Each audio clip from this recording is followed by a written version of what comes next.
Hey guys, today is Matthew chapter 16. God, please speak to us. One day, the Pharisees and Sadducees came to test Jesus, demanding that he show them a miraculous sign from heaven to prove his authority. He replied, "You know the saying, red sky at night means fair weather tomorrow. Red sky in the morning means foul weather all day. You know how to interpret the weather signs in the sky, but you don't know how to interpret the signs of the times. Only an evil, adulterous generation would demand a miraculous sign, but the only sign I will give them is the sign of the prophet Jonah." Then Jesus left them and went away.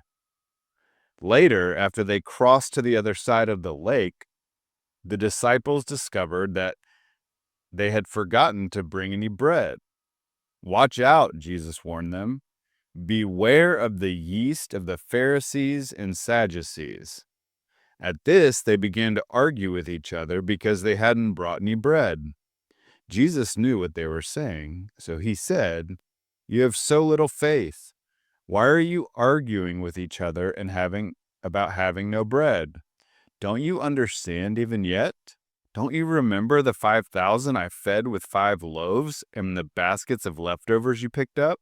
Or the 4,000 I fed with 7 loaves and the large baskets of leftovers you picked up?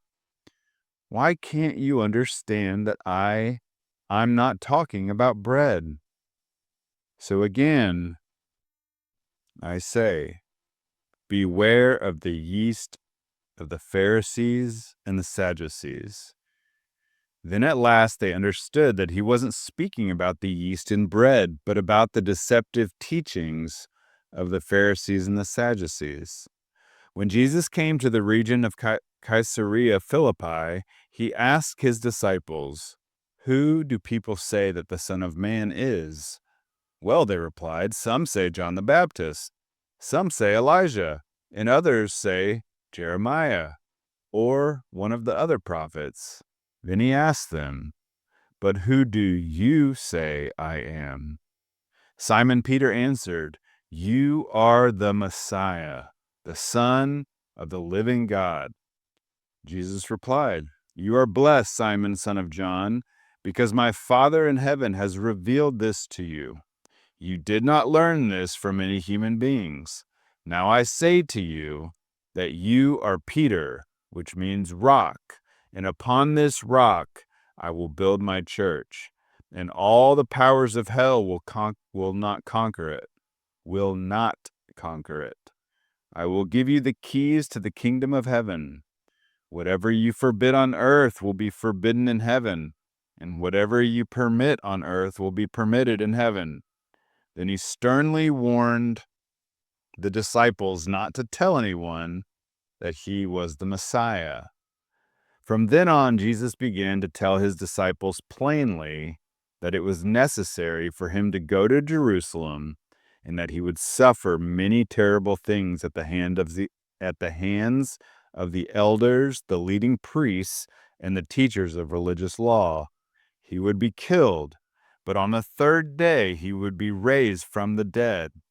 But Peter took him aside and began to reprimand him for saying such things. "Heaven forbid, Lord," he said, "this will never happen to you." Jesus turned to Peter and said, "Get away from me, Satan. You are a dangerous trap to me. You are seeing things merely from a human point of view, not from God's."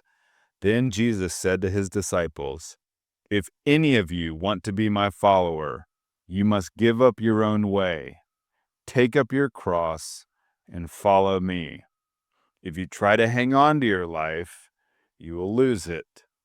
But if you give up your life for my sake, you will save it. And what do you benefit if you gain the whole world but lose your own soul? Is anything worth more than your soul? For the Son of Man will come with his angels in glory, in the glory of his Father, and will judge all people according to their deeds.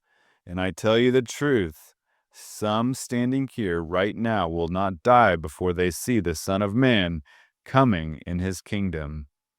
God, thank you for your word.